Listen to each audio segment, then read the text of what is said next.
Soviet संघ और America का जब शीत युद्ध का काल चल रहा था, तब दोनों ही देश क्या करते थे, ड्रिल करते थे। वो ड्रिल जो न्यूक्लियर वार ड्रिल होती है। ऐसा इसलिए कि ये दिखलाने के लिए कि तुम्हारे पास अगर परमाणु हथियार है तो क्या हुआ, वो हमारा कुछ भी नहीं बिगाड़ सकेंगे और हम हर हाल में तुमसे युद्ध लड़ने के लिए तैयार हैं। ऐसा ही कुछ भारत भी पाकिस्तान के साथ करता आया है।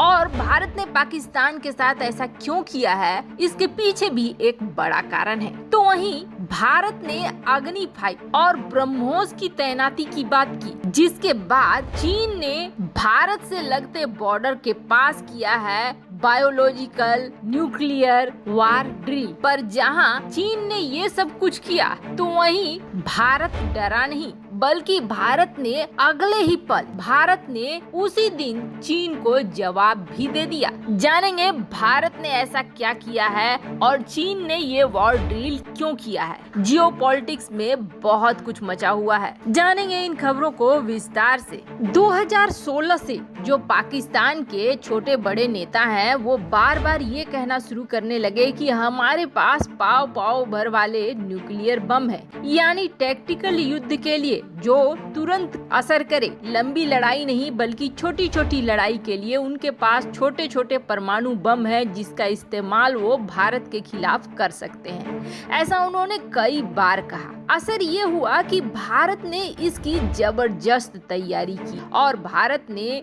2016 में एक न्यूक्लियर वार ड्रिल की जैसलमेर, राजस्थान में, जो पाकिस्तान से लगती हुई सीमा है उसकी तरफ। ऐसा इसलिए था क्योंकि पाकिस्तान की तरफ से न्यूक्लियर हमले की बात बार बार कही जा रही थी, तो भारत ने ये वार ड्रिल करना शुरू किया। 2016 में भी किया, 2018 में भी किया और इस वक्त भारत ने अपने 30,000 सेना उतार दिया था पाकिस्तान के इस बॉर्डर के पास। और आपको बता दें, जो न्यूक्लियर वार ड्रिल या फिर जैविक हथियारों से बचने के लिए जो एक्सरसाइज होती है, उसके लिए भारत ने जो सूट बनाए हैं, उस सूट का भी इस्तेमाल किया।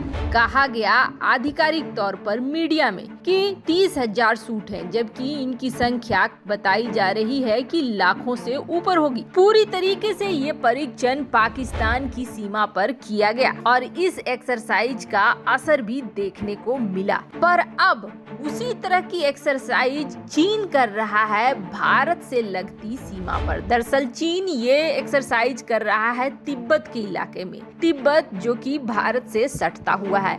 अगर यहाँ वो ये वार ड्रिल कर रहा है, तो इसका मकसद सीधा सीधा है कि टारगेट पे है भारत को डराना चाह रहा है। पर भारत को क्यों डराना चाह रहा है, तो आपको बता दें, हाल ही में भारत ने ये कहा था कि हम ब्रह्मोस की तैनाती कर देंगे। भारत ने अग्नि 5 का परीक्षण शुरू कर दिया, जिसकी वजह से चीन ने एक बार ये प्रोपेगेंडा फैलाया कि हम अपने बॉम्बर्स भेज देंगे, आपके सीलों को ही उड़ा देंगे। तो अब वहीं दूसरी तरफ इस तरह की एक्सरसाइज करके चीन डराना चाहता है भारत को कि अगर आपने हमारे ऊपर अटैक करा न्यूक्लियर तरीके से, तो हम उसके लिए लड़ने को तैयार हैं। और कहीं न कहीं ये भी डर बिठाना हुआ कि हम इस युद्ध में सारा कुछ इस्तेमाल कर लेंगे, परमाणु बमों का इस्तेमाल कर लेंगे, बायोलॉजिकल बमों का इस्तेमाल कर लेंगे। सबसे बड़ी बात तो ये है कि ये जो कुछ हो रहा है, ये एक मनोवैज्ञानिक लड़ाई चल रही है। दरअसल चीन डराना चाह रहा है भारत को और डराकर ही युद्ध की भयानकता को दिखाना चाह रहा है कि अगर युद्ध हुआ तो बहुत भयानक होगा, बहुत ज्यादा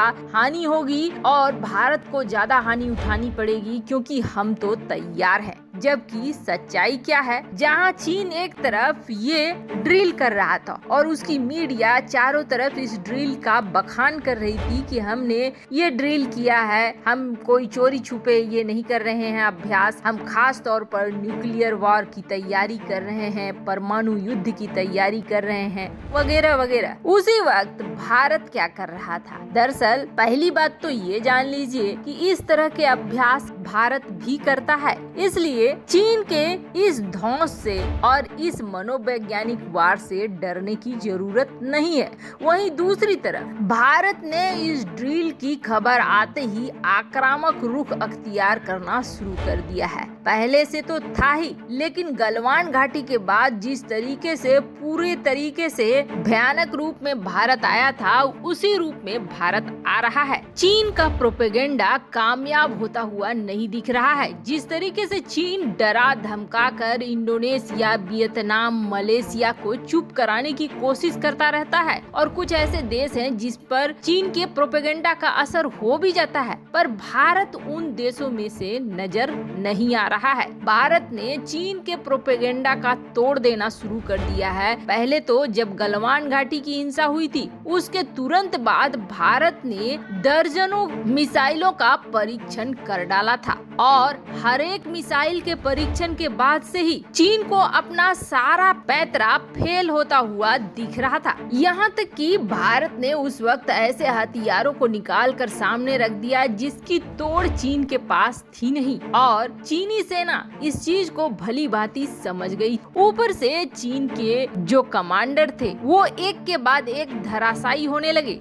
हालांकि आपको बता दें, चीन में ये बातें आम लोगों तक जल्दी पहुंचने नहीं दिया जाता है और न ही चीन से बाहर निकलने दिया जाता है। फिर भी किसी तरीके से ये चीजें लीक हो ही जाती है। स्थिति ये हो गई कि सेना की सफलिंग करनी पड़ने लगी। सेना को हटाकर बार बार नई सेना को तैनात करना शुरू किया चीन ने, जहां उम्र दराज लोगों को हटाकर नौसिखिए बच्चों की तैनाती भी शुरू कर दी कि वो लोग यंग है और सर्दी को सह पाएंगे। लेकिन हालात वहाँ भी बदतर होते चले गए। असर ये हुआ कि चीन ने भारत के साथ बातचीत करने में ही भलाई समझी और दोनों तरफ की सेना बातचीत के टेबल पर आई। अब आप देख सकते हैं कि सिर्फ एक हफ्ते में 3 मिसाइलों का परीक्षण भारत कर चुका है और 5 से 6 मिसाइलों की तारीख तय कर दी है। ऐलान कर दिया है कि इन मिसाइलों का परीक्षण हम करेंगे। अब जहां एक तरफ चीन ये ड्रिल कर रहा था, तो वहीं दूसरी तरफ भारत ने एक नया ऐलान कर दिया और उसमें 2 नोटम जारी किया है। 2 और मिसाइलों के परीक्षण अब भारत करेगा,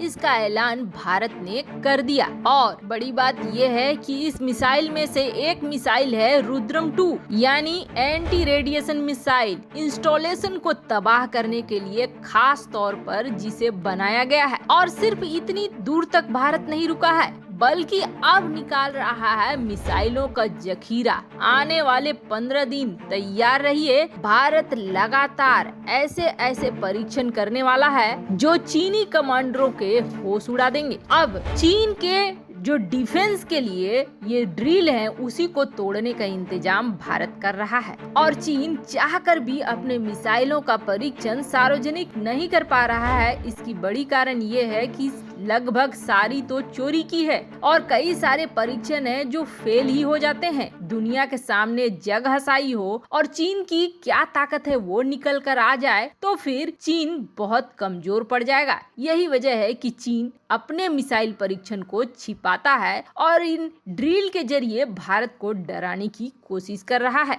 वैसे आपको क्या लग रहा है? क्या भारत सही दिशा में जा रहा है? कमेंट कर अपनी राय जरूर बताएं। जल्द मिलते हैं अगले वीडियो में नई खबर के